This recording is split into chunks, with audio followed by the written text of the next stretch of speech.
அஸ்ஸலாமு அலைக்கும் வரஹ்மத்துல்லாஹி வபரகாத்துஹு. இறைவன் மிகப்பெரியவன். கம கமனு இருக்கிற இடம் முழுக்க நறுமண புகை போட்டு அந்த நறுமணங்கள் சூழ்ந்த அந்த மனநிலையோட இந்த செய்தியை நான் பகிர்வு பண்ணுறேன். ரபியுல் அவல் நாள் 2. நபிகள் நாயம் ஸல்லல்லாஹு அலைஹி வஸல்லம் அவர்கள் நாம் உயிரினும் மேலாக நேசிக்கும் உத்தம நபி அவர்கள் இந்த சமுதாயத்துல சீர்கேடுகளை மாற்றி சீர்திருத்துறதுக்காக என்னென்ன மெனக்கெடல்கள் செஞ்சாங்க, எதையெல்லாம் மாத்துனாங்க அப்படிங்கிற பட்டியல் எடுக்கும்போது முதலாவதாக வந்து நிற்கக்கூடியது அப்படிங்கிறது மது. நபிகள் நாயம் ஸல்லல்லாஹு அலைஹி வஸல்லம் அவர்கள் ஏற்படுத்தின முதலாவதான சீர்திருத்த விஷயம் நம்ம கண்ணுக்கு முன்னாடி இன்னைக்கு நம்ம பார்க்கும்போது தெரிகிற மிக முக்கியமான விஷயம் மதுவை ஒழித்தது. குடும்பத்தோட மது குடிக்கிறவங்களா இருந்தாங்க. இப்ப நம்ம காஃபி டீ குடிக்கிற மாதிரி. அப்ப எல்லாரும் சேர்ந்து மது அப்படிங்கிறத புகழ்ந்தாங்க, கவிதை பாடுனாங்க, கேதரிங்ல பாடுனாங்க. அந்த மதுவை போற்றி புகழ்ந்து கொண்டு அதை உற்சாகமா வாழ்த்தி வரவேற்று எல்லாருமே மது அருந்தக்கூடியவர்களாக இருந்தாங்க. அதை வீடு தோறும் சேர்த்து வச்சு சேமிச்சு வச்சு அந்த பழக்கம் அன்றைய காலகட்டத்துல முழுக்க இருந்தது. அது போதை ஏற்படுத்துச்சு, தள்ளாட வச்சுச்சு. அதை பற்றி கவலை யாருக்கும் எதுவுமே இல்லை. அப்போ இதனால நடந்த பிரச்சனைகளை எல்லாம் ரசூல்லா பார்த்தாங்க. இதனால என்ன பிரச்சனை நடக்குது? எப்போ ஒரு விஷயமே ஒரு தனி மனிதனுடைய பழக்கம் இன்னொரு மனிதனை பாதிக்காமல் இருக்கிற போது அவனையே அது தற்கொலை போல ஒன்றுக்கு அவனையே கொஞ்சம் கொஞ்சமா கொல்லாம இருக்கும் பொழுது அதை பற்றி யாரும் சீர்திருத்தணும்னு நினைக்க மாட்டாங்க. எந்த ஒரு விஷயம் அவனையும் பாதிச்சு அடுத்தவனையும் அழிக்கக்கூடிய விஷமாக மாறுதோ அப்போ அதை சீர்திருத்தக்கூடிய இடத்துக்கு அறிஞர்கள் வருவாங்க, புரட்சியாளர்கள் வருவாங்க, அதற்கான சட்டங்கள் வரும், கடுமையாக்கப்படும். இப்படி பலவேறு சீர்திருத்தங்களை வரலாற்றுல பல விஷயங்களுக்கு பார்த்துருக்குறோம். அதுல மிக முக்கியமானது மது. அந்த காலகட்டம் இப்படி இருக்கும் பொழுது என்னென்ன மாதிரியான கொடுமைகள் நடக்குது இதனால அப்படிங்கிறத பார்த்துட்டு இதை எப்படி தடுக்கிறது பெரிய கவலை கொள்றாங்க. ரொம்ப முக்கியமான விஷயம் சமுதாயத்துல நம்ம இன்னைக்கு பார்க்க வேண்டியது, மக்கள் எல்லாம் தவறான பாதையில் போகிற போது அதை பற்றி கவலைப்படுவதற்கு ஒரு தலைவன் வேண்டும். அதை மாத்தணும்னு நினைச்சு அவங்களுக்கு நலவை நாடுவதற்கு ஒரு தலைமை வேண்டும். காலகாலமா நம்ம கடந்த 100 ஆண்டுகள்ல பார்க்கிற போது அப்படியான ஒரு தலைமையாக ஐயா காமராசர் அவர்கள் இருந்தாங்க. அதுக்கப்புறம் தேடின தேடல்ல அப்படியான தலைமைகள் எல்லாம் இருந்தார்களா அப்படிங்கிறது வெறும் கேள்விக்குறியா தான் இருக்கு. இந்த ஏக்கத்தோடு பார்க்கிற போது நாம் உயிரினும் மேலாக நேசிக்கும் உத்தம நபிகள் நாயம் ஸல்லல்லாஹு அலைஹி வஸல்லம் அவர்கள் அப்படியான தலைவராக இருந்தார்கள். உலகம் முழுமைக்குமான மனிதர்களுக்காக இரக்கப்பட்டார்கள், கவலைப்பட்டார்கள், அவர்களை சீர்திருத்துவதற்காக போராடினார்கள், தன்னையே இழந்தார்கள், இழக்க துணிந்தார்கள். அப்படி அவர்கள் துணிந்து தவமேற்று இறைவனிடம் மன்றாடி போராடி பெற்ற சட்டங்கள் தான் இந்த மது ஒழிப்பு சட்டங்கள். இன்றைக்கும் நம்ம ஊர்ல மது ஒழிப்பு துறைன்னு ஒண்ணு இருக்கும். அந்த துறை என்ன செய்யும்னா, நான் தான் மதுவை விற்பேன், வேற எவனும் போய் திருட்டுத்தனமா விற்க கூடாது அப்படின்னு சொல்ற துறைக்கு பேரு மது ஒழிப்பு துறை. அவர்கள் வைத்திருக்கக்கூடிய சட்டங்கள் மது ஒழிப்பு சட்டங்கள். அரசாங்கமே விற்கக்கூடிய உயர்தரமான மது, கலப்படம் இல்லாத மது, நாங்க தான் இதை விற்போம், வேற எவனும் போய் பிளாக்ல விற்க கூடாது அப்படிங்கிற மாதிரியான உன்னதமான சட்டங்களோட இன்னைக்கு ஒரு த மாடல் ஆஃப் ஹெல் அப்படின்னு சொல்லக்கூடிய ஒரு உலகத்துல தான் நம்ம எல்லாம் வாழ்றோம்னு நான் நினைக்கிறேன். ஆனா அன்றைக்கு நபிகள் நாயம் ஸல்லல்லாஹு அலைஹி வஸல்லம் அவர்கள் மது ஒழிப்பு சட்டங்களை கொண்டு வந்தாங்க. யாருக்கிட்ட இருந்து கொண்டு வந்தாங்கன்னா, நம்மை படைத்த இறைவனிடம் இருந்து பெற்று கொண்டு வந்து கொடுத்தார்கள். எப்படி இவ்வளவு ஒழுக்கம் மோசமான குடும்பத்தோடு குடிக்கிறதுங்கிறதெல்லாம் யோசிச்சு பாருங்களேன் எப்படி இருக்குன்னு. அந்த அளவுக்கு இருந்த நிலைமையை எப்படி மாத்துனாங்க. அந்த மது எந்த பாட்டில்ல வச்சிருந்தாங்களோ, எந்த குவளையில வச்சிருந்தாங்களோ, எதுல ஊத்தி வச்சிருந்தாங்களோ அதை கூட கழுவி சுத்தப்படுத்தி வேற ஏதாவது ஊறுகாய் போட்டு வைக்கலாம், வேற ஏதாவது கொட்டி வைக்கலாம்னு கூட பயன்படுத்தாம அந்த குவளைகளை கூட தூக்கி எறிந்தார்கள். அது நம்மளுக்கு எந்த ஞாபகத்தையும் கொடுத்துடக்கூடாதுங்கிறதுக்காக அப்படி வெறுத்தாங்க. எப்படி இந்த மாதிரி இருந்த ஒரு சொசைட்டிய எப்படி அப்படி ஒரு உன்னதமான சமுதாயமாக மாத்துனாங்க, படிப்படியாக கொண்டு வந்தாங்க. முதல்ல குடிக்கக்கூடாது, யாருமே குடிக்கக்கூடாது அப்படிங்கிற சட்டத்தை எடுத்தோடனே கொண்டு வரல, படிப்படியாக கொண்டு வந்தாங்க. முதலாவதாக என்ன செஞ்சாங்கன்னா, பரப்புரை செஞ்சாங்க. இந்த மதுவில் என்னென்ன தீமைகள் எல்லாம் இருக்கு, நன்மைகளை விட தீமைகள் அதிகமா இருக்கு, அப்படின்னு முதல்ல குர்ஆன் மூலமாக விழிப்புணர்வு உருவாக்கப்பட்டது. அடுத்த கட்டமாக, 2வது கட்டமாக என்ன செஞ்சாங்க அப்படின்னா, வழிபாட்டுக்கு தடை. யாரும் குடிச்சிட்டு போதையில தொழுகைக்கு வரக்கூடாது அப்படிங்கிற தடையை கொண்டு வந்தாங்க. அப்போ பகல் நேரம் முழுக்க தொழுகணும், 5 வக்து தொழுகை இருக்குது, எனவே பகலில் மக்கள் குடிக்க மாட்டார்கள், தொழுகைக்கு வந்துருவாங்க அப்படிங்கிற ஒரு நிலைமையை கொண்டு வர்றாங்க. கடைசியா இறுதி கட்டத்துல என்ன கொண்டு வராங்க அப்படின்னா, ஷைத்தானின் அருவருக்கத்தக்க செயல் என்று கூறி முற்றிலுமாக மது ஹராம், தடுக்கப்பட்டது அப்படின்னு பிரகடனம் செய்யப்பட்டது. அது பிறகு முற்றிலுமாக மது தடை செய்யப்பட்டது. இந்த 3 கட்டங்கள்லையும் நம்ம பார்க்கக்கூடிய மிக முக்கியமான விஷயம் என்ன அப்படின்னா, மக்கள் கீழ்ப்படிந்தார்கள், இறைவனுக்கு அஞ்சி கொண்டு இருந்தார்கள். நம்ம மரணிக்க போறோம், மரணத்துக்கு பிறகு ஒரு வாழ்க்கை இருக்கு என்று நம்பினார்கள். சொர்க்கம் இருக்கு, மறுமை இருக்கு, நரகம் இருக்கு, நம்பினார்கள். அப்ப அல்லாஹ் நரகத்துல போட்டுருவான், அதனால அல்லாஹ் தடுத்ததுக்கு நம்ம அஞ்சிக் கொள்ளணும் என்று பலவீனமானவர்களாக இருந்தாலும் கூட, மது என்ற மோசமான பழக்கம் இருந்தாலும் கூட மக்களுடைய உள்ளத்தில் இறை அச்சம் இருந்தது. எனவே அவங்க அந்த இருட்டினை, மது என்கிற இருட்டினை இரையச்சம் என்ற வெளிச்சத்தை கொண்டு பாதுகாத்து கொண்டார்கள். அதனால ரசூலுல்லாஹ்வுக்கு கீழ்ப்படிஞ்ச கூட்டமாக அவர்கள் இருந்தார்கள். அதனால நபிகள் நாயகம் ஸல்லல்லாஹு அலைஹி வஸல்லம் அவர்களால் வெற்றியாளராக, தன்னுடைய ஒவ்வொரு சட்ட திருத்தத்திலையும் வெற்றியாளராக முடிஞ்சது. மது அப்படிங்கிற போதையை ஒழித்து ஒரு சீர்திருத்தமான சமுதாயத்தை கொண்டு வந்தாங்க. அதுக்கிடையில மக்கள் எவ்வளவு சந்தேகம் கேட்டிருக்கிறாங்க, எவ்வளவு கிளாரிஃபை ஆயிருக்காங்க ஒவ்வொரு விஷயத்திலையும் அப்படின்னு பார்க்கும்போது, எல்லாமே போதையை ஏற்படுத்தக்கூடிய எல்லாமே மதுதான் அப்படின்னு சொல்லி, அது என்ன பேர்ல இருந்தாலும் சரி, எது ஒண்ணு உனக்கு போதையை ஏற்படுத்துதோ, உன்னோட சிறு மூளையை கலங்கடிக்குதோ, அது அத்தனையுமே மது என்ற பட்டியல்ல தான் அடங்கும். அது தடை செய்யப்பட்ட பாவம், அது குற்றம் தான் அப்படின்னு அறிவிக்கிறாங்க, கிளாரிஃபை பண்றாங்க. மக்களுக்கு நிறைய சந்தேகம் வரும். இன்னைக்கு இயற்கையான கோதுமையிலிருந்து மது தயாரிக்கப்படுது, பார்லியிலிருந்து புளிக்க வச்சு நொதித்தல், திராட்சையிலிருந்து ரசம், மது ரசம், இப்படி பலவேறு உணவுப் பொருட்களை நொதிக்க வச்சு அந்தந்த ஃப்ளேவர்ல அது தயாரிக்கப்படுது. அந்த காலத்திலயும் இருந்திருக்கு. அப்ப எது எதெல்லாம் அப்படின்னு எடுக்கிற போது, எதெல்லாம் உனக்கு போதை தருதோ அது எல்லாமே ஹராம் தான், அதெல்லாம் இந்த பட்டியலுக்குள்ளதான் அடங்கும், அதுக்கான தண்டனையும் இதுதான் அப்படின்னு சொல்லி தெளிவுபடுத்துறாங்க.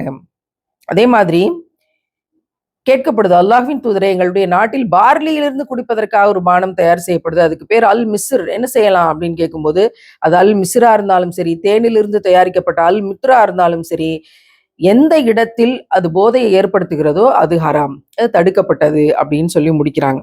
அதே மாதிரி நாளைக்கு மறுமையில நரகத்துல மது அருந்தியவர்களுக்கு தீனத்துல் கபால் என்ற பானத்தை அல்லாஹ் குடிக்க கொடுப்பான் என்று சொல்லுகிறார்களே, அது என்ன பானம் என்று கேட்கும் போது ரசூலுல்லாஹ் சொல்றாங்க, நரகவாதிகள் நரக நெருப்பில் வேகும் பொழுது, அவர்கள் அந்த நெருப்பில் எரியும் பொழுது, அவர்களுடைய உடலில் ஏற்படக்கூடிய காயத்தால், சிரங்குகளால் உடலில் ஏற்படக்கூடிய அந்த தீப்புண்கள் வழிந்து ஓடக்கூடிய சீல் சலங்கள் எல்லாம் அந்த நரகவாதியுடைய உடம்பிலிருந்து ஓடக்கூடிய வேர்வைகள், இது எல்லாத்தையும் ஒன்னா எடுத்து அதை கொடுப்பார்கள். எவனெல்லாம் இந்த உலகத்துல போதைக்கு அடிமையாக இருந்தானோ அவனுக்கெல்லாம் இதை குடிக்க கொடுப்பாங்க. எப்படி இருக்கு பாருங்க. 5 கூட்டத்தார்கள் சொர்க்கத்திற்குள் நுழைய மாட்டார்கள். 1, தொடர்ந்து மது அருந்தக்கூடியவன், திருந்தாமல் தொடர்ந்து மது அருந்தும் பழக்கமுடையவன். 2வது சூனியத்தில் ஈடுபடுறவன். 3வது உறவுகளை, இரத்த பந்தங்களை துண்டித்து வாழ்பவன். 4வது குறி சொல்பவன். 5வது தான் செய்த உபகாரங்களை சொல்லி காட்டுபவன். இந்த 5 பேரும் சொர்க்கத்துக்குள்ள நுழைய முடியாது அப்படின்னு சொல்லப்படுது. அதே மாதிரி எப்படி இந்த வட்டிக்கு உடன்படுவது, வட்டி கொடுத்தவன், வட்டி வாங்கினவன், கணக்கு எழுதினவன், சாட்சி சொன்னவன், அத்தனை பேருக்கும் நரகத்தின் நடுப்பகுதி தயாராக இருக்குது, எல்லாருக்கும் தண்டனை சமம் சொல்லப்படுதோ, அதே மாதிரி மதுவை தயாரித்தவன், மதுவை விற்றவன், அதை கொண்டு போய் கொடுத்தவன், அதை வாங்கி குடிச்சவன், அதை ஊத்தி கொடுத்தவன், ஒவ்வொருத்தவனும் யார் அதை பிழிகிறார்களோ, அதை கொண்டு போய் கொடுத்தார்களோ, யாருக்காக அது கொண்டு போய் கொடுக்கப்படுகிறதோ, அந்த மது வாங்குறவன், விற்கிறவன், அத்தனை பேருக்குமான தண்டனை சமம். அத்தனை பேருக்கும் தண்டனை, இவர்கள் சொர்க்கத்திற்குள் நுழைய முடியாது, முழுமையாக சபிக்கப்பட்ட ஒன்று அப்படின்னு சொல்லப்படுது. அப்ப இத்தனை பேருக்குமான தண்டனையோட பட்டியலை பார்க்கும்போது, இன்னைக்கெல்லாம் டாஸ்மார்க் ஊழியர்கள், மதுக்கடையில வியாபாரம் பண்ணக்கூடியவங்க போராட்டம் பண்றாங்க. 700 கடையை மூடிட்டீங்களே, நாங்க எங்க வேலைக்கு போறது அப்படின்ட்டு. இந்த இரையச்சம் இவர்களுக்கு இருந்திருந்தால், நாளைக்கு நம்ம இந்த மதுவுக்கு சம்பந்தப்பட்ட வேலையில இருக்கும்போது அப்படிங்கிற இரையச்சம் இருந்திருந்தா இவங்க போராடவும் மாட்டாங்க, இந்த வேலைக்கு போகவும் மாட்டாங்க. அதே மாதிரிதான் மது ஃபேக்டரிஸ், இதை தயாரிக்கக்கூடிய ஃபேக்டரிஸ் வச்சிருக்க கொடுங்கவங்க முக்காவாசி பேர் அரசியல்வாதிகள். 90% பெரிய பெரிய தலைவர்கள். நாடு எப்படிப்பட்ட சாப கேட்டுல இருக்குன்னு பாருங்க. யார் இந்த நாட்டை மக்களை ஆட்சி செய்கிறார்களோ அதுல இருக்கக்கூடிய முக்கிய தலைவர்கள் தான் சாராயத்தை உற்பத்தி பண்றாங்க. அவங்க தான் வந்து டெண்டர் கொடுத்து கடைகளுக்கு அந்த சாராயத்தை கொண்டு போய் சேர்க்கிறாங்க. மக்கள்லாம் வாங்கி குடிச்சு நல்லபடியா வாழுங்க அப்படிங்கிற நிலைமை இங்க இருக்குன்னா நம்ம என்ன மாதிரியான ஒரு மோசமான உலகத்துல வாழ்றோம்னு பார்த்துக்கோம். மக்கள் எப்படி இருக்கிறார்களோ தலைவர்கள் அப்படித்தான் அமைவார்கள் அப்படிங்கிற மாதிரி இன்னைக்கு ரொம்ப மோசமான ஒரு நிலைமையில இந்த மது அப்படிங்கிறது சார்ந்து போயிருச்சு. அடிப்படையில மனிதர்களுக்கு இரையச்சம் கிடையாது. மனிதர்கள் பலவீனமானவர்கள், மதுவுக்கு அடிமையானவர்கள்னு காலமாக இருக்கு. 5000 ஆண்டு வரலாற்றை எடுத்தாலும் கூட வரலாற்றின் பக்கங்கள்ல வழிநெடுக கிடக்கு. ஆனால் அது எல்லாம் எப்போ சீர்திருத்தப்பட்டுச்சு அப்படின்னா இறை அச்சத்தினால். இறைவன் கண்காணிச்சுக்கிட்டு இருக்கான். நரகத்தை கொடுப்பான், சொர்க்கத்துக்குள்ள நுழைய முடியாது. இப்படியெல்லாம் இரையச்சத்தினால் ஆட்பட்ட மக்கள் அஞ்சி கொண்டு அதுல இருந்து வெளியே வந்தாங்க. எனக்கு இறைவனுக்கு அஞ்சுறது ஏதாவது இருக்குதா? இறைவனுக்கு அஞ்சுறதுங்கிற விஷயம்லாம் இன்னைக்கு அதெல்லாம் பார்த்துக்கலாம். போய் இறைவனை நேரில் சந்திக்கிற அன்னைக்கு பார்த்துக்கலாம். மனுஷன் மரணிக்கிற வரைக்கும் தன்னுடைய ஆட்டத்தை ஆடிக்கொண்டு இருக்கிறான். மரணிக்கிற வரைக்கும். அது குரானை மனப்பாடம் பண்ணாலும் சரி, குரானை தலைகீழா உருட்டி பரட்டினாலும் சரி, மார்க்க அறிஞனா இருந்தாலும் சரி, எடுத்து சொல்றவனா இருந்தாலும் சரி, நல்ல விளக்கம் தெரிஞ்சவங்களாக இருந்தாலும் சரி, அல்லது குரானே தெரியாது, குரான்னா என்னன்னே தெரியாது, ஆனா நான் ஒரு முஸ்லீமா இருக்கிறேன், எப்பயாவது வெள்ளிக்கிழமை தொழுகைக்கு போவேன், இப்படி ஒண்ணு அறிவின் சாரலில் இருந்தாலும் சரி, அறிவே அற்ற குரானுடைய வெளிச்சமே இல்லாம இருந்தாலும் சரி, எல்லா தரப்பினரும் இதற்கு விதிவிலக்கு இல்லை. நாங்க நேரடியா பாக்குறோம். எங்களுக்கு வரக்கூடிய கவுன்சிலிங் கேசஸ், எங்களுக்கு வரக்கூடிய லெட்டர்ஸ், பெண்கள் பாதுகாப்பு இயக்கத்துக்கு வரக்கூடிய முஸ்லிம் பெண்கள் கொடுக்கக்கூடியது, எவ்வளவு பேர் குடிச்சிட்டு அடிச்சுட்டு பிரச்சனை பண்ணி நரக கொடுமை இங்க வந்து கண்ணு முன்னாடி காட்டி கொண்டிருக்கிற எத்தனை மார்க்கம் பிடித்தவர்கள், எத்தனை குரான் மனனம் செய்தவர்கள், எத்தனை அறிஞர்கள் என்று சொல்லிக் கொள்ளக்கூடியவர்கள். எதை பெண்மணிக்கு என்ன ஆறுதல் சொல்ல முடியும்? அவங்களை எப்படி மீட்டு கொண்டு வர முடியும்? அவங்களுக்கு என்ன கவுன்சிலிங் கொடுக்க முடியும்? எல்லாரும் கேட்கக்கூடியது ஒரே விஷயமா தான் இருக்கும். எங்களை எப்படியாவது இதுல இருந்து காப்பாத்தி கொண்டு வாங்க, எங்களுக்கு ஏதாவது ஒரு தங்குமிடத்தை எங்களுக்கும் எங்கள் பிள்ளைகளுக்கும் கொடுங்க. எப்படிங்க கொடுக்க முடியும்? எப்படி கொடுக்க முடியும்? அத்தனை பேருக்கு எப்படி கொடுக்க முடியும்? சம்பந்தப்பட்டவர்கள் சும்மா விடுவாங்கன்னு நினைக்கிறீங்களா? மிக கடுமையான மிக மோசமான நிலைமையில் சிக்கி தவிக்கிற அந்த பெண்கள் அத்தனை பேருக்காகவும் நம்ம நிறைய பரிதாபப்படுறோம், கருணை கொள்றோம், அவங்களுக்காக நிறைய துவா செய்யறோம். அல்லாஹ் அந்த பெண்களையும் பெண் குழந்தைகளையும் நீயே பாதுகாப்பாயாக. எவ்வளவு மோசமான ஒரு அடிமைத்தனம் தெரியுமா? வெளியில யாருன்று தெரியாத ஒரு பிள்ளையை அல்லது பக்கத்து வீட்டு பிள்ளையை குடிச்சு அக்கிரமம் பண்ணி அந்த பிள்ளைய பாலியல் வன்கொடுமை செஞ்சு கொலை செஞ்சுட்டான் அப்படின்னா அவனை போக்சோல போடுறோம். வெளியில தெரிஞ்சிருது, பெரிய பிரச்சனையாகுது, மக்கள் சபிக்கிறார்கள், அவனை ஜெயில தூக்கி போட்டு தனிமைப்படுத்துறாங்க, அல்லது பல நாடுகள்ல தலையை வெட்டிடுறாங்க. ஆனால் வீட்டுக்குள்ளேயே இருந்துகிட்டு கணவன் என்ற பேர்ல குடிச்சிட்டு வந்து கொடுமைப்படுத்தி அந்த பெண்களை அக்கிரமம் செஞ்சு ஒரு நாளும் சித்திரவதை அப்படின்னு சில பெண்கள் வெளியே சொல்லுவாங்க, பல பெண்கள் வெளியே சொல்ல முடியாது.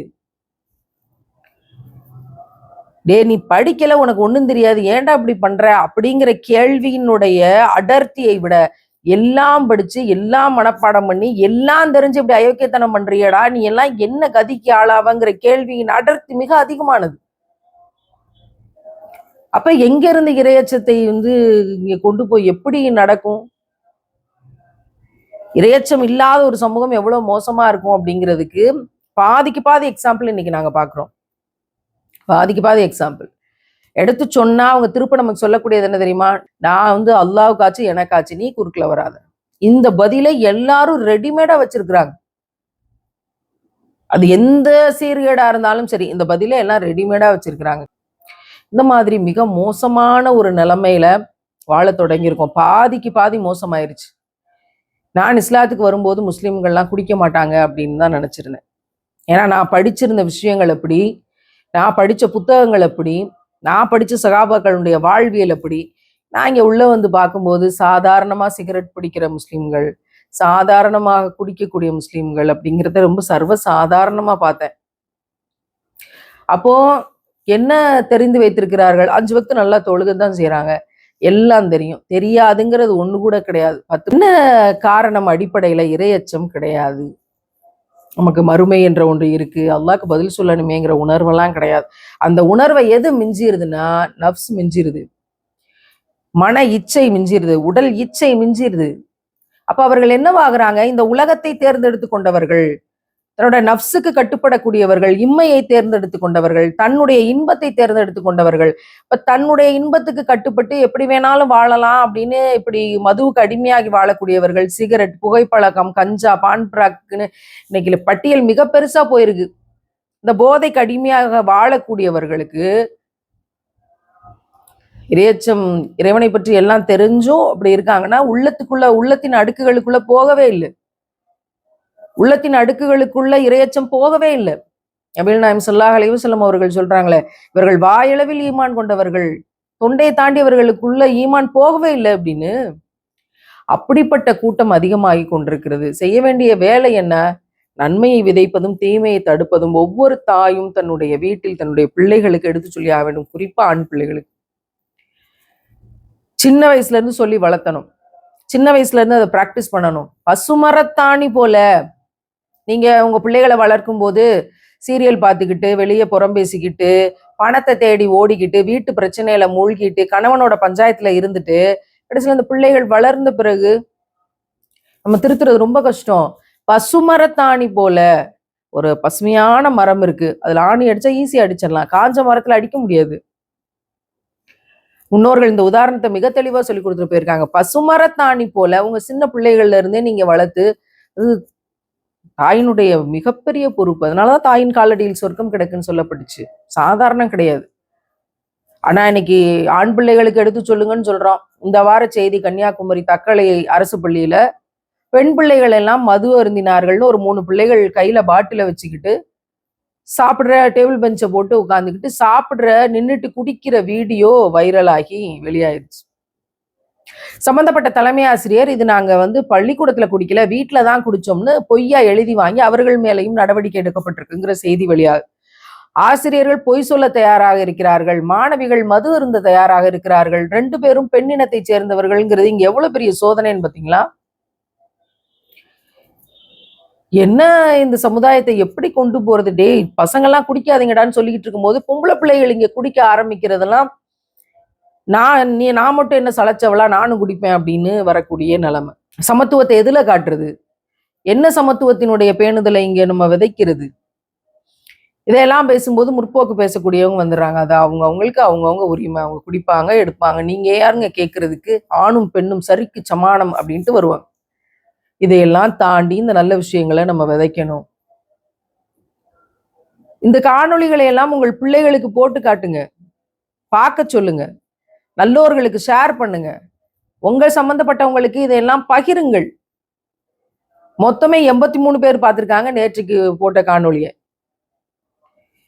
4 லட்சம் பேர் இருக்கக்கூடிய ஒரு பக்கத்துல, 3 லட்சம் பேர் இருக்கக்கூடிய ஒரு பக்கத்துல, 82,000 பேர் இருக்கக்கூடிய இன்னொரு பக்கத்துல, மொத்தமே 80 பேர், 70 பேர், 100 பேர் பார்த்திருக்காங்க. யாராவது இதை பகிர்ந்திருக்காங்களான்னு பார்த்தா 2 பேர் பகிர்ந்திருக்காங்க. நன்மையான செய்திகள் வருகிற போது அதை நாம் கேட்போம், பிறருக்கும் பகிர்வோம். அதை யாராவது எங்காவது கேட்கிற போது அவனோட உள்ளத்துல ஏதாவது ஒரு தாக்கம் ஏற்பட்டு திருந்திருவோம், நம்ம சொர்க்கத்துக்கு போவோம். சொர்க்கத்துக்கு போனா அங்க நம்ம கேட்ட எல்லாமே கிடைக்குமாம்ல. அங்க போய் நீங்கள் கேட்டது எதுவாக இருந்தாலும் அங்க உங்களுக்கு அத்தனையும் கிடைக்குமாம்ல. இப்படி நிரந்தரமான சொர்க்கத்துல போய் நிம்மதியா நம்ம வாழ்வோம், சந்தோஷமா இருப்போம், இந்த உலகத்துல நம்ம தடுக்கப்பட்டவற்றில இருந்து தடுத்து கொள்ளுவோம் அப்படின்னு ஒருவேளை இந்த மதுவை விட்டு விலகக்கூடிய யாராவது ஒருத்தர் இருக்கலாம். எனவே நல்ல காணொளிகளையும் நல்ல விஷயங்களையும் சீர்திருத்த செய்திகளையும் கேட்கிற போது அது நீங்களும் கேட்டு உள்வாங்கி உங்க பிள்ளைகளுக்கும் அதை கொடுத்து அதனுடைய செய்திகளை ஏற்றி வச்சு மற்றவர்களுக்கும் உங்களை சுத்தி இருக்கவங்களுக்கு பகிருங்கள். நம்ம எதை பகிர்வோம்? சினிமா பகிர்வோம், நாடகங்களை பகிர்வோம், டபுள் ஆக்டிங்ல யாராவது நடிச்சா பகிர்வோம், நல்ல மேக்கப் பண்ணிக்கிட்டு யாராவது பேசுனா பகிர்வோம். அலங்காரத்திற்கு வாக்கப்பட்ட ஒரு சமுதாயமா நம்ம மாறிட்டோம். நம்மளுக்கு எதையுமே உள்ள இருப்பிலிருந்து உண்மைத்தன்மையோடு அதை எடுத்து வச்சா நம்ம கேட்கறது கிடையாது, அதை பகிர்றதும் கிடையாது, அதை பார்க்கறதும் கிடையாது. நம்முடைய கடமை என்ன? இவற்றையெல்லாம் தாண்டி நம்முடைய கடமை என்னன்னு நான் எனக்கு சொல்லிக்கிறேன்னா, என்னுடைய கடமை எனக்கு இறைவன் கொடுத்த அறிவை, சிற்றறிவை கொண்டு ஏதாவது ஒரு நலவை நம்ம பதிஞ்சு வச்சுட்டு கடந்து போவோம். மரணத்திற்கு பிறகு யாருக்காவது அது பயன்படலாம், அல்லது நான் நினைச்சு வேலை செஞ்ச இதற்குரிய கூலியை இறைவன் எனக்கு தரக்கூடும். அதனால நம்முடைய கடமையை தொடர்ந்து செய்வோம் அப்படின்னு செஞ்சுக்கிட்டு இருக்கோம். எனவே நீங்களும் உங்களுடைய கடமையை செய்யுங்கள். இறைவன் நாடினால் இந்த மது என்கிற சீர்கேட்டிலிருந்து இந்த சமுதாயத்தை மாற்றணும் அப்படின்னா அரசு, தலைமை, அரசு சார்ந்த நடவடிக்கைகள் இதையெல்லாம் மிக மிக மிக இதுக்கான ஒரு பெரிய தத்துவவியலோடு செயல்படணும். முதல்ல அவங்கெல்லாம் குடிக்காம இருக்கணும். அவங்கள யாரும் குடிபோதைக்கு அடிமையாகாதவங்களா இருக்கணும். ஏன்னா சீர்திருத்தம் செய்பவர்கள் தாங்கள் எதை பேசுகிறார்களோ அதை அவர்கள் செய்யாம இருக்கணும். அது பிறகு அவங்க அந்த வேலையை செஞ்சாங்கன்னா அதில் நன்மை அடைய வாய்ப்பு இருக்கு. எனவே இந்த போதை ஒழிப்பு அப்படிங்கிற விஷயத்தை எல்லாம் எடுத்து செய்யக்கூடிய பொறுப்பு அரசினுடையது. திருந்த வேண்டிய கடமை மக்களுடையது. அப்படி அதை பொறுப்பெடுத்து செய்யக்கூடியவர்கள் தூய்மையானவர்களாக இருந்து இதை வைராக்கியமாக படிப்படியாக குறைச்சிக்கிட்டே வரணும். குறைச்சிக்கிட்டே வந்து அதுக்குடைய பரப்புரையும் செஞ்சுக்கிட்டே வரணும் அடுத்த தலைமுறை பிள்ளைகளுக்கு. பள்ளி கல்லூரிகள்ல இன்னைக்கு எங்களாலெல்லாம் பள்ளி கல்லூரிகளுக்குள்ள போய் பணி செய்யவே முடியல. எப்ப நாங்க முஸ்லீம் ஆனமோ அப்போ பள்ளி கல்லூரிகளுக்கு வந்து செல்ல முடியாத சூழ்நிலை. தொடர்ந்து 5 லட்சம் பிள்ளைகளை சந்திச்சு பிரச்சாரம் பண்ணி கொண்டிருந்தோம். தொடர்ந்து மதுவுக்கு எதிராக, போதைக்கு எதிராக ஆண் பிள்ளைகளையும் சந்திச்சு பிரச்சாரம் பண்ணி கொண்டிருந்தோம். ஆனால் இஸ்லாத்துக்கு வந்த பிறகு அந்த பிரச்சாரங்கள் முழுதும் தடை செய்யப்பட்டன. இறைவன் நாடினால் இந்த உலகத்துல நமக்கு பணி செய்யும் பாக்கியத்தை தரப்போறான், அது தேவையில்லைன்னா விற்ற போறான் அப்படிங்கிற ஒரு பக்குவம் இருக்கிறதுனால நம்ம லட்சியத்தை இதயத்துக்குள் வைத்து கொண்டு இறைவனிடம் பேசிக்கொண்டு கடந்து போயிட்டு இருக்கிறோம். இந்த மது ஒழிப்பு அப்படிங்கிறது நபிகள் நாயகம் ஸல்லல்லாஹு அலைஹி வஸல்லம் அவர்கள் அத்தனை கடினப்பட்டு கொண்டு வந்தாங்க. அதை முழுமையாக ஏற்றுக்கொண்டு அவர்களை பின்பற்றியவர்கள் நபிநேசர்கள். ரபியுல் அவ்வல் மாதத்துல நபிகள் நாயகம் ஸல்லல்லாஹு அலைஹி வஸல்லம் இந்த மாதத்துல தான் இந்த உலகத்திற்கு வந்தார்கள். இந்த மாதத்துல தான் இந்த உலகத்தில் இருந்து விடைபெற்று சென்றார்கள் அப்படிங்கிற செய்தி இருக்கும் பொழுது இந்த மாதத்துல நம்ம வைராக்கியமா ஒரு முடிவெடுப்போம்.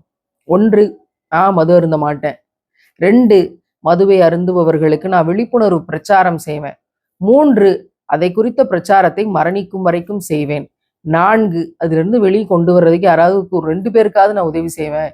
இந்த 4 வைராக்கிய உறுதிமொழிகளை நம்ம ஒவ்வொருத்தரும் எடுக்கணும். ஆணாக இருந்தாலும் பெண்ணாக இருந்தாலும் மூமின்கள், இறை நம்பிக்கை உள்ளவர்கள், நபிகள் நாயகம் ஸல்லல்லாஹு அலைஹி வஸல்லம் அவர்களை உயிரினும் மேலாக நேசிக்கக்கூடிய சமூகத்தார், உம்மத்துக்கள் இதை நம்ம வைராக்கியமா எடுத்து இதை நம்ம செயல்ல கொண்டு வரணும்.